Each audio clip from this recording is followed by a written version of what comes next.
दिल्ली के पास यूपी के गाजियाबाद में पीएम मोदी का भव्य रोड शो। पीएम को देखने उमड़ी भारी भीड़, काफी संख्या में महिलाएं भी आई थी नजर। सीएम योगी भी रोड शो में मौजूद रहे साथ।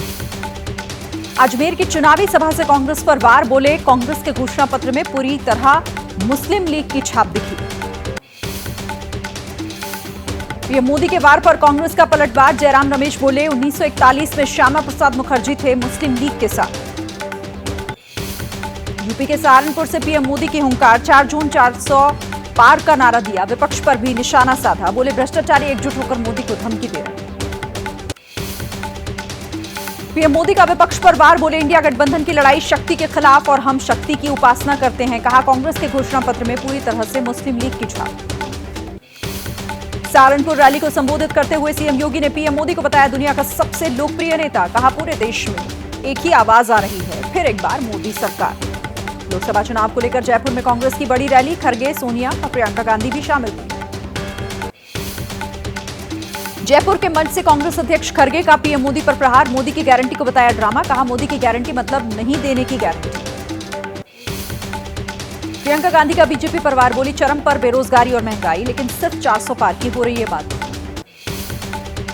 लोकसभा चुनाव के लिए कांग्रेस ने जारी की एक और लिस्ट, एमपी के 3, गोवा के 2 और दादर नगर हवेली के उम्मीदवारों के नामों का ऐलान। एमपी के सिंगरौली में राजनाथ सिंह का कांग्रेस पर हमला, बोले नागरिकता कानून पर लोगों को गुमराह कर रही है कांग्रेस। चुनाव प्रचार के लिए चेन्नई पहुंची स्मृति ईरानी, बीजेपी प्रत्याशी आरसी पॉल के समर्थन में किया रोड शो। चुनावी चंदे को लेकर सांसद और बड़े वकील कपिल सिब्बल का बीजेपी पर हमला, बोले बीजेपी के अवैध पैसा है लेकिन आईटी, ईडी और सीबीआई नहीं कर रही कार्रवाई। उत्तराखंड के हरिद्वार में पूर्व सीएम हरीश रावत ने रोड शो किया, कांग्रेस प्रत्याशी वीरेंद्र रावत के लिए वोट मांगा। यूपी के कैराना से समाजवादी पार्टी की प्रत्याशी इकरा हसन का मंच पर रोते हुए वीडियो वायरल, पिता को याद कर फूट फूट कर रोए। पीएम मोदी के खिलाफ हेट स्पीच मामले में कांग्रेस के नेता चरणदास महंत पर एफआईआर, भाषण के दौरान लाठी से सर फोड़ने की बात कही। तेलंगाना में बीआरएस के कार्यकारी अध्यक्ष केटी रामाराव के खिलाफ चुनाव आयोग में शिकायत, जय श्री राम नारे का अपमान करने का आरोप। किसान नेता जगजीत सिंह डल्लेवाल ने कहा किसानों के सवालों से बच रहे हैं बीजेपी के नेता, इसीलिए बीजेपी का विरोध कर रहे हैं।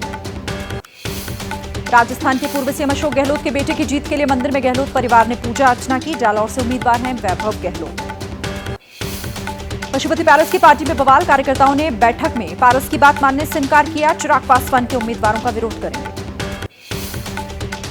मेरठ के पल्लवपुरम में बीजेपी प्रत्याशी अरुण गोविल का विरोध हुआ, गाड़ी को घेरकर लोगों ने लगाए मुर्दाबाद के नारे। बीजेपी के 45वें स्थापना दिवस पर जेपी नड्डा ने पार्टी मुख्यालय पर झंडा फहराया, एक बार फिर मोदी सरकार के नारे के साथ देश के 10 लाख बूथों पर विशेष कार्यक्रम। बीजेपी आज मना रही है अपना स्थापना दिवस, प्रधानमंत्री मोदी ने पोस्ट कर दी बधाई, बीजेपी की अब तक की यात्रा का वीडियो जारी किया।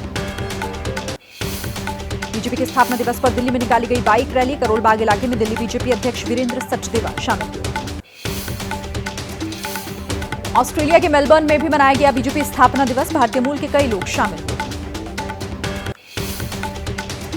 बीजेपी अध्यक्ष जेपी नड्डा ने तीसरी बार ली राज्यसभा सांसद की शपथ, इस बार गुजरात से चुने गए हैं राज्यसभा सांसद। पूर्व डिप्टी सीएम मनीष सिसोदिया की जमानत पर अब 10 अप्रैल को सुनवाई होगी, ईडी सिसोदिया की जमानत का विरोध कर रही है। अरविंद केजरीवाल का गोवा कोर्ट से उन्हें राहत मिली, 2017 के गोवा चुनाव में पैसे सबसे ले लो और वोट झाड़ू को दे दो वाले बयान पर दर्ज हुई थी एफआईआर। मंत्री आतिशी ने ईडी की कार्रवाई पर फिर से सवाल खड़े किए, कहा शराब घोटाले में अभी तक पैसा नहीं मिला। बीजेपी सांसद निशिकांत दुबे का दावा, बोले झारखंड मुक्ति मोर्चा का विखंडन होना तय, आगे हेमंत सोरेन की पत्नी बनेंगी मुख्यमंत्री। लद्दाख में सोनम वांगचुक ने वापस लिया बॉर्डर मार्च का प्लान, प्रशासन ने मार्च के दौरान जताई थी हिंसा की आशंका। अहमदाबाद पहुंचते ही करनी सेना के चीफ महिपाल सिंह मकराना को पुलिस ने पकड़ा, बीजेपी उम्मीदवार का विरोध करने गए थे गुजरात। लखनऊ में एसपी कार्यालय पर मुख्तार अंसारी से हमदर्दी का पोस्टर, मुसलमानों से ईद नहीं मनाने की अपील, एसपी नेता राम सुधाकर यादव ने पोस्टर लगवाया। मुख्तार अंसारी के परिवार से मुलाकात के बाद ओवैसी को मिली धमकियां, बोले चुनाव आयोग से उम्मीद करते हैं वो इसकी निगरानी करें। कल गाजीपुर जाएंगे अखिलेश यादव, मुख्तार अंसारी के परिवार से मुलाकात करेंगे, 28 मार्च को हुई थी मुख्तार अंसारी की मौत। आज दुनिया ने देखा भारतीय वायुसेना का दम, लखनऊ आगरा एक्सप्रेसवे पर जगुआर, सुखोई, मिराज सहित कई विमानों ने परखी टचडाउन की तैयारी।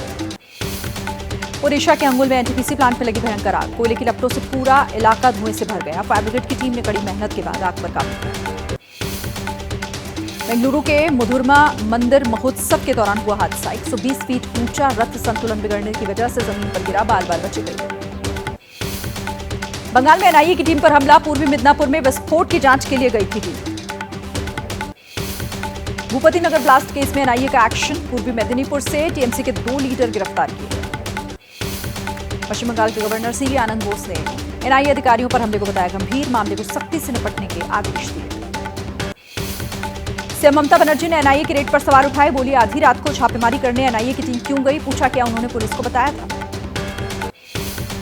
एनआईए टीम पर हमले को लेकर सियासी घमासान। बीजेपी ने ममता सरकार को घेरा। दुष्यंत गौतम बोले, बंगाल में लोकतंत्र की हत्या हो रही।